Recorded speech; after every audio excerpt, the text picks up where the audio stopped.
साथियों, पहले तो मैं थोड़ी सी देरी के लिए आप सबसे क्षमा प्रार्थी हूं और मैं आप सबका स्वागत करता हूं।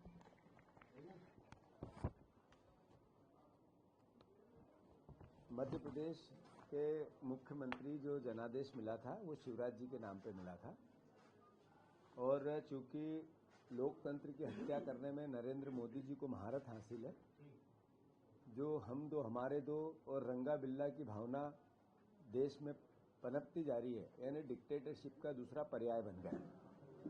पर्ची वाले मुख्यमंत्री जी को भेजा गया और पर्ची वाले मुख्यमंत्री जी ने प्रशासनिक दक्षता का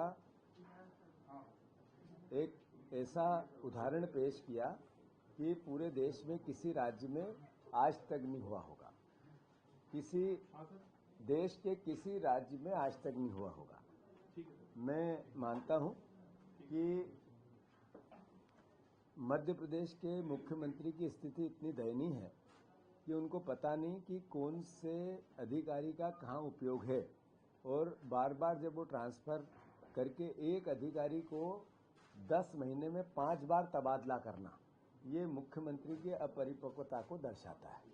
मैं मानता हूं कि इन सब के पीछे एक कारण ये है कि मुख्यमंत्री शायद प्रशासनिक दक्षता को समझ नहीं पा रहे हैं और दूसरा कारण है कि तबादला उद्योग, transfer factory Bharatiya Janata party की चल रही है। जैसे लगातार और फिर रात में ही लिस्ट निकलती है। अब आप देखो, 68 बार 10 महीने में 73% आईएएस और आईपीएस बदले गए। 73%, यानी लगभग जितने आईएएस आईपीएस है मध्य प्रदेश में, उसका 73% के तबादले इस 10 महीने में हुए और 68 बार तबादले हुए इस 10 महीने में। 68 बार, यानी हर तीसरे दिन चौथे दिन एक लिस्ट निकली, हर तीसरे दिन चौथे दिन एक लिस्ट निकली। तो मैं समझता हूं कि ऐसे में मुख्यमंत्री जी को मैं आग्रह करना चाहता हूं कि मुख्यमंत्री जी, आप जो ये ट्रांसफर उद्योग चला रहे हैं, जो वल्लभ भवन को आपने अधिकारियों का दलाली का अड्डा बनवा दिया है, जो आप बार बार मैं ये कह रहा था एक प्रशासनिक माफिया है मध्य प्रदेश में, माफियाओं की सरकार है, तो एक प्रशासनिक माफिया है, वो आप इसको सत्यापित करते हैं। आपकी पूरी कहानी अंधेरे की साजिश करने वालों का हिसाब भरी दोपहरी में होगा और जो करप्शन करके अधिकारी कर्मचारी आ रहे हैं, इन पर कांग्रेस पार्टी पूरी निगाह रखेगी। मैं मानता हूं ऐसे में कि हमारा दायित्व है विपक्ष का होने के बाद, जैसा मैंने कहा, 68 बार आईएएस ट्रांसफर होना, ये मैसेज है कि सरकार को समझ नहीं आ रहा है कि हम किस दिशा में प्रदेश को ले जाना चाहते हैं। मैं कई जिले के कलेक्टर, 21 जिले ऐसे हैं जहां पिछले साल दिसंबर सरकार बनने के बाद कलेक्टर नहीं बदले गए, पर लगातार उन पर सुई लटकती रही। आज बदलेंगे, कल बदलेंगे, परसों बदलेंगे, नरसों बदलेंगे, और दलाल लगे हुए हैं कि उनसे माल कैसे इकट्ठा हो। अब जैसे मैंने कहा कि रात में ट्रांसफर कैसे हुए, 14 मार्च रात 2 बजे 37 आईएएस के तबादले हुए 14 मार्च के दिन। फिर 4 अगस्त 12 बजे रात को 4 आईएएस 2 आईपीएस के ट्रांसफर हुए। सागर कलेक्टर को भी बदला गया, उन्हें मंत्रालय में अटैच किया गया। फिर 10 अगस्त को रात 1 बजे आईएएस आईपीएसों के तबादले हुए और 8 जिला कलेक्टर और 7 एसपी बदले गए। ये रात में होते, वो कहानी है। फिर 20 अगस्त को रात 12:45 पर 9 सीनियर आईएएस बदले गए, जिसमें आईएएस सुखबीर सिंह मुख्य निर्वाचन आयुक्त बनाया गया था। फिर 10 दिसंबर रात 1:30 पर जिले के एसपी, 3 जिले के एसपी, रतलाम एसपी राहुल लोढ़ा को हटाकर, क्यों हटाया राहुल लोढ़ा को? कि उनने बीजेपी के कार्यकर्ता पे कार्रवाई कर दी। उनको हटाकर इंदौर पुलिस कमिश्नर और 3 एसपी और बदल दिए गए। ऐसे 68 बार अलग अलग मोहन यादव जी ने कई सचिव हटाए, कई मुख्य सचिव हटाए। अब संजय शुक्ला जी, राघवेंद्र सिंह जी अलग अलग विभाग के प्रमुख सचिव होंगे, लेकिन सीएम सचिवालय के भी प्रमुख सचिव होंगे।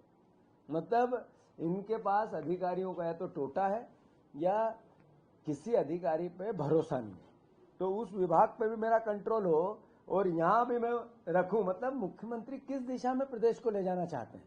कर्मचारियों की नीड को नहीं समझ पा रहे हैं, दिल्ली तक तबादलों का दखल, ये एक सबसे बड़ी बात होने लगी कि मुख्यमंत्री की इच्छा शक्ति कैसी है मुझे नहीं पता। अभी मुख्यमंत्री के अधिकारी लंदन जा रहे हैं, अखबारों में पढ़ा हमने, लंदन सीएम भी जा रहे हैं। तो ये जो अब उनको किसी ने समझाया शायद मुख्यमंत्री को कि ये जो आप जगह जगह छोटी छोटी इन्वेस्टर मीट के तरह के छोटे छोटे इवेंट करते हैं, इसमें खर्चा कम होता है, इसमें बड़ा खर्चा करो, आपकी इमेज बनेगी।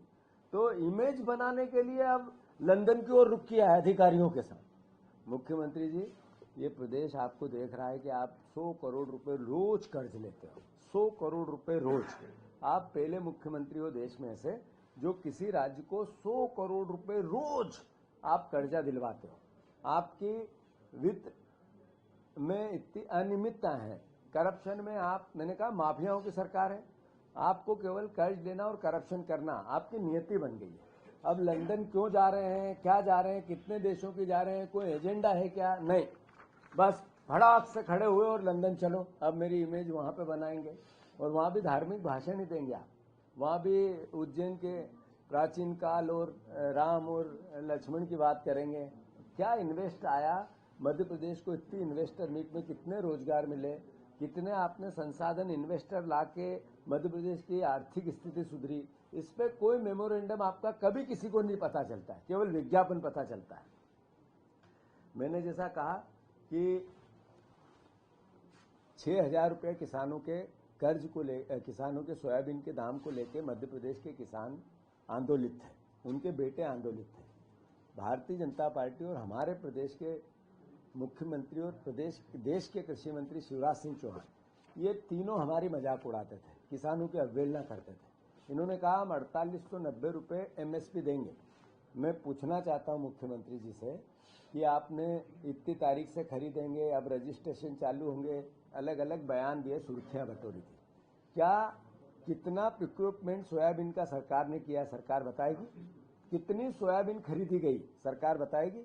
अब भी 3500 रुपये सोयाबीन बिक रही है, पर सरकार के केंद्रों पे सोयाबीन बेचने वाले नहीं आते क्योंकि आप पैसे नहीं दे सकते, आपकी साख गिर गई है, मध्य प्रदेश सरकार की साख गिर गई है। एक भी कितना प्रोक्योरमेंट हुआ, कितनी खरीदी गई सोयाबीन, सरकार बताए प्रदेश को। और दूसरी बात, देश के प्रधानमंत्री ने अभी चुनाव है महाराष्ट्र में, तो कहा मैं 6,000 रुपया सोयाबीन के दाम दूंगा, खरीदूंगा। तो ऐसा देश का कैसा प्रधानमंत्री है कि मध्य प्रदेश में आंदोलन था तो सब मौन थे क्योंकि चुनाव नहीं था। यहाँ का कृषि मंत्री गुमराह कर रहा था, इंपोर्ट ड्यूटी हमने घटा दी है पाम ऑयल पे। जो पाप इनने किया था इंपोर्ट ड्यूटी बढ़ाकर, जिससे सोयाबीन के हालात जमीन पे आए, उस पाप को फिर इनने छुपाने की कोशिश की और उसमें नरेंद्र मोदी, शिवराज सिंह चौहान और भारतीय जनता पार्टी अपराधी है। मैं मानता हूं कि जो पाम ऑयल पे इंपोर्ट ड्यूटी घटाई उसके बाद भी सोयाबीन है, ये पाखंड मध्य प्रदेश के किसान सहन नहीं करेंगे। धन्यवाद।